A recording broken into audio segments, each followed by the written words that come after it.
What does it mean for you to, beat a really good Suns team twice in your home floor in 3 days here? I think that's big for us. Like I said, last game, the Suns, they've earned their resume. They're a great team. So for us to get 2 back-to-back wins against them, that's big for our confidence. You've been closing a lot of these games with Larry this season. What do you think about playing next to him and that combination? I like playing next to Larry on the court because he provides such a kind of unique spacing in terms of like corner or in that short corner because you throw it to him and he can just rise up and just put somebody through the rim or he'll hit the corner 3. So closing the game with him, it gives more spacing. Even last spring, Larry was telling us, like, just wait till we get Zion back. Like, a lot of vocal support. Could you sense that he's really been a guy, kind of in your corner since he came here? Since the first time I interacted with him when he came to New Orleans, him and CJ, they just always been there, been in my ear, just put me on game, some things, just let me know your time gonna come next season. I know we talk always a lot about Dyson and the job that he's been doing, but what do you think about him in those switcher lineups where he can defend the 5 and the role as well as he did tonight here in overtime? Like I said, man, Dyson is athletic. That deflection he got late in the game, man, that was a big deflection. Especially after whatever happened to him. I don't know whether it was ankle, knee, or what it was, but for him to come back in the game after that and make those plays, man, that's respect. I respect that. And this was kind of like a playoff-like experience for you in that you played them on Friday. You see them again today, knowing they're going to come in with some adjustments, how to defend you. Just what was that like seeing the way they did things differently today, and how did you adjust to it? I mean, it's like I said in my post-game interview Friday night. They're a great team, so they are going to make adjustments. And if we want to be a great team too, we got to make adjustments as well, figure out what they're going to try to stop. And Coach Green and especially Teresa Witherspoon and Corey Brewer, they really prepared me for this game. And just can you describe the impact Najee has on you guys on and off the court, just with everything he does, personality, his versatility on the court, all that kind of stuff? Najee is he's like a Swiss Army knife. Like, he can just do a lot of things very well. And he's a team guy. Whether he's sitting on the bench or whether he's on the court, if you need him to do something, he step up and he brings energy. Even in those moments where I talk about Jose a lot, Najee be right there. Those two are always right there bringing that energy and the physicality.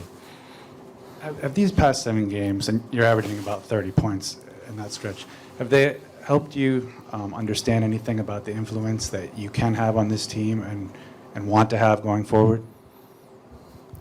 It helped me understand that we number 1 in the West right now. I know to a lot of people that's not a big deal because I know it's early in the season, but for us to kind of have that ranking right now, that's big, and we want to not only hold on to it but build on it because we have a deep team, and we all have a special bond. So everybody is happy to see each other do well. So like I say all the time, my teammates and my coaches, they give me confidence to go out there and be me, and I give my teammates and coaches the confidence right back. Hey Zion, the MVP chants got a little louder tonight, and it seems like it's going to be a thing for the rest of the way. But what does it mean when you think back to last season and now when you're hearing those chants like you are? I think I missed that free throw. Yeah, right. It was one of those. Oh Lord, I got to make this next one. That's just the city of New Orleans. They got a lot of love. I've been saying it for years. Drew Brees told me when I first met him, if you love the city, it's gonna love you right back. And it's a true statement.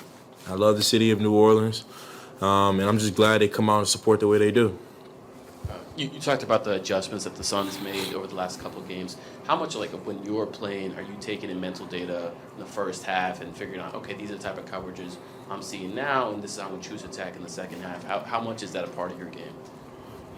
I mean, I kind of watch film on the previous games.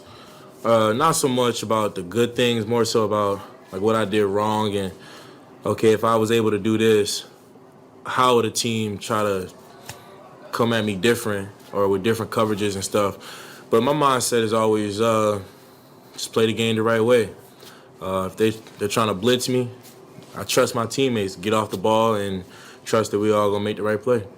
In these last couple of weeks, do you feel different in the sense, do you feel like you're putting something together maybe that you haven't done before? Like, do you feel a growth in your game in the last couple of weeks? I do. And I got to thank my coaches and my teammates for that. Especially Teresa Witherspoon and Corey Brewer. They're always in my ear telling me, don't be shy, just be who you are. It's okay to express yourself and show that energy. So, thanks to them, I do feel that growth because, with two people like that in my corner, I can't ask for much more. So I'm thinking back to last year when you were watching this team, when you were rehabbing. Were you thinking about at all of this team being in first? Did you envision anything like this? Were you thinking, trying to, what can I do to make it happen? Absolutely. It was just one of those things where, we added CJ, Larry, Trey, Herb, and Jose. They picked it up late in the season.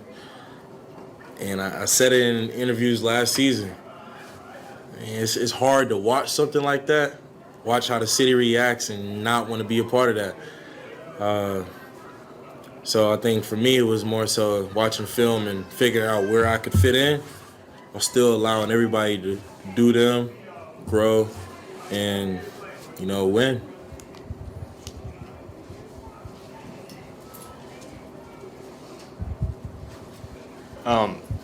The kind of towards the end, couple moments where you and Najee really got the crowd into it, just raising your hands and stuff like that. One question, just what did you think of this Sunday home crowd, and two, is that something you've been doing your whole life? Even back in like high school, just getting the crowd into it after a big play.